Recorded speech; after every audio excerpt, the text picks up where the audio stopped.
தேவையற்ற கேள்விகள் கேட்டதாக கூறி யூடியூபரை சாமியார் ஒருவர் சரமாரியாக தாக்கிய சம்பவம் பரபரப்பை ஏற்படுத்தியுள்ளது. உத்தரப்பிரதேச மாநிலம் பிரயாக்ராஜில் மகா கும்பமேளாவில் கலந்து கொள்ள வந்துள்ள மகாகால் கிரிபாபா என்ற பிரபல சாமியாரிடம் யூடியூபர் ஒருவர் நேர்காணல் செய்தார்.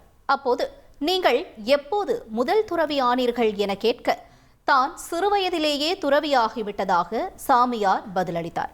அதன் பிறகு நீங்கள் எந்த கடவுளை வழிபடுகிறீர்கள், என்ன பஜனை பாடுவீர்கள் என தொடர் கேள்விகளை யூடியூபர் முன்வைத்த நிலையில் அந்த சாமியார் அவரை சரமாரியாக தாக்கி விரட்டியடித்த வீடியோ சமூக வலைதளங்களில் அதிகம் பரவி வருகிறது.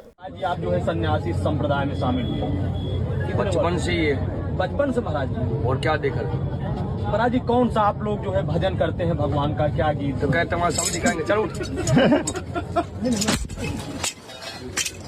कैसे भगवान तुम्हें सबको बहुत ही बातें करेगा सारा इसलिए मैं कल में तुम्हें देख रहा था हाँ साला दिख रहा संतों को செய்திகளை உடனுக்குடன் தெரிந்து கொள்ள உடனே சப்ஸ்கிரைப் பண்ணுங்க.